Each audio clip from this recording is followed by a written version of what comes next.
Pernah nggak sih terlintas pertanyaan di benak kita soal seberapa efektif gerakan sumbangan yang digagas oleh suatu komunitas sosial atau misal bantuan dana yang dibuat oleh grup alumni kelas SMA kita dulu?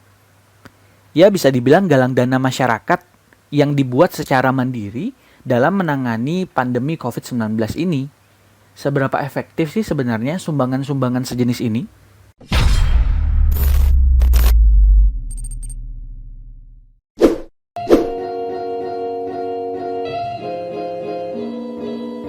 Sebelum menjawab pertanyaan yang tadi kita ajukan bersama, kita perlu melihat nih realita yang terjadi di lapangan saat ini. Berdasarkan sumbernya, pemberi bantuan kepada masyarakat terdampak COVID-19 itu dibagi menjadi dua. Yang pertama, jelas pemerintah, dengan seperangkat aturan dan bantuan sosial yang diatur di dalamnya. Nah, sumber dana yang digunakan oleh pemerintah adalah APBN di tingkat nasional ataupun APBD di tingkat daerah. Sedangkan yang kedua adalah masyarakat atau diri kita sendiri. Yang kalau kita biasa temui di lapangan, bentuknya adalah komunitas, kelompok, gerakan sosial sejenis lainnya yang sumber dananya itu adalah swadaya atau bahasa kerennya biasa kita sebut crowdfunding. Nah, kita coba bahas satu-satu. Yang pertama dulu. Seberapa efektif sih sumbangan yang diberikan oleh pemerintah? Pemerintah melalui Perpu nomor 1 tahun 2020 mengatur kebijakan keuangan negara dan stabilitas keuangan untuk penanganan pandemi COVID-19 dan atau dalam rangka menghadapi ancaman yang membahayakan, termasuk di dalamnya yang membahayakan perekonomian nasional dan atau stabilitas keuangan. Jadi, si Perpu nomor 1 tahun 2020 ini sepenuhnya mengatur tentang COVID-19 dan kebijakan ekonomi yang berkaitan dengan COVID-19. Nah, melalui Perpu ini, pemerintah menyiapkan 7 paket bantuan reguler dan non-reguler kepada masyarakat. Ada bantuan berupa kartu sembako, penambahan peserta program Keluarga Harapan atau PKH, ada juga bantuan dari pengalahan dana pengembangan desa, berupa BLT dana desa. Ada juga nih bantuan-bantuan khusus seperti misalnya bantuan yang diberikan kepada masyarakat terdampak yang kerjanya akibat COVID-19 akhirnya harus diputus atau di PHK. Seperti peluncuran kartu prakerja. Masalahnya di mana? Nah, kalau kita mau menelusuri lebih lanjut soal 7 paket bantuan ini melalui media cetak, media televisi, serta warta media online, kita akan segera tahu nih bahwa ada sengkarut alias ketidakteraturan dalam proses pembagian bantuan-bantuan tersebut. Hal ini juga diakui oleh Kemensos yang merupakan akibat dari pengolahan data yang tidak akurat di tingkat wilayah sampai ke tingkat pusat. Data ini sendiri sebenarnya dihimpun dalam satu big data atau bank data yang disebut sebagai DTKS, Data Terpadu Kesejahteraan Sosial. Data ini bisa kita akses melalui laman Kemensos. Nah, namun ketika kita buka lewat laman Kemensos di media sosialnya Kemensos, kita akan tahu nih bahwa data ini terakhir dimutakhirkan atau diupdate tahun 2015. Padahal teman-teman, tiap tahunnya ada dana verifikasi dan validasi sebesar 178,9 miliar yang dikeluarkan oleh Kemensos dalam rangka pemutakhiran data terpadu kesejahteraan sosial ini. Nah, kesemrawutan data yang kemudian terakhir diupdate tahun 2015 ini dan bahkan ada temuan di berbagai daerah, contohnya di Bogor, beberapa kabupaten menggunakan data tahun 2011 untuk menangani atau melihat masyarakat terdampak COVID-19 ini. Bayangkan tuh, bagaimana tidak tepat sasarannya data-data yang sudah tidak update itu terhadap data masyarakat yang ada sekarang. Di berbagai daerah, contoh di Sukabumi, dari 300 KK yang diminta atau dijatah kepada Sukabumi, pemerintah di tingkat daerah berhasil mengumpulkan 175 data. Nah, si 175 data ini setelah dikeluarkan, ternyata hanya 7 data KK yang sesuai dengan 175 orang yang diajukan tadi.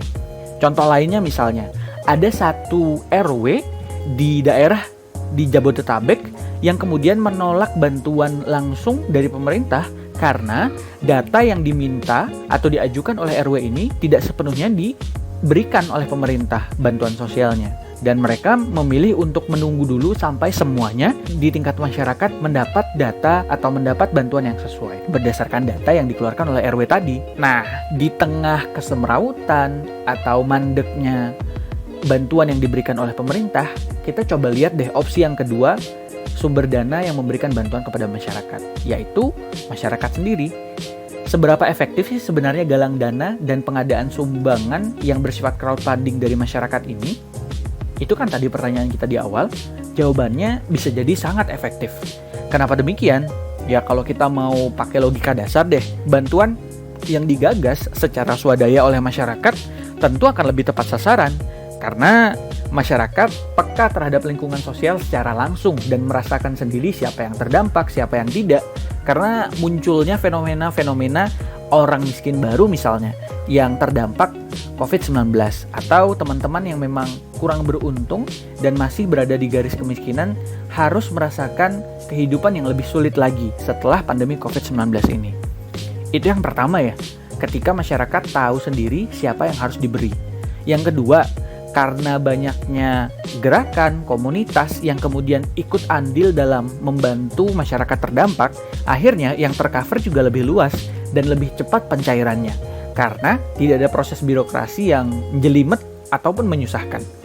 Selanjutnya, model bantuan yang diberikan oleh masyarakat pun terbilang lebih efektif. Contohnya di Jogja.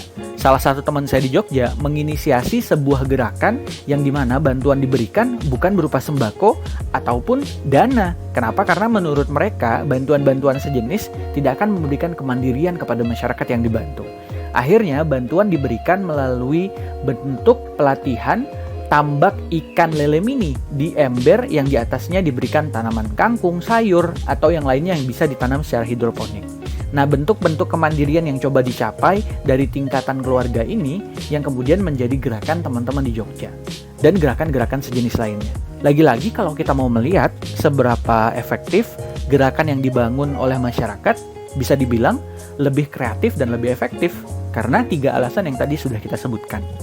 Sebagai pemuda nih, kita yang masih punya energi, kecerdasan, keluasan untuk bergerak, jaringan yang luas, mungkin harus selalu menginisiasi gerakan-gerakan sejenis agar Indonesia dan masyarakat di dalamnya kemudian bisa terbantu lebih banyak. Dan bahkan bisa jadi nih, majunya atau minimal bertahannya Indonesia sekarang di tengah gempuran pandemi itu tidak sepenuhnya semata-mata karena dampak dari kebijakan pemerintah dan bantuan dari pemerintah. Bisa jadi lebih besar porsi bantuan masyarakat yang kemudian membantu menahan Indonesia di saat masa pandemi ini. Nah, menurut kamu semua yang lagi dengerin nih, sebenarnya model gerakan sosial apa sih yang lebih berdampak? Atau ada yang mau sharing model gerakan sosialnya? Bisa komen di kolom komentar ya. Terima kasih sudah berbuat banyak untuk Indonesia. Semoga kita selalu dimudahkan dan juga dikuatkan serta dikasih konsistensi untuk berbuat banyak untuk Indonesia. See you, selamat merawat Indonesia dan menjaga keluarga. Tetap sehat ya.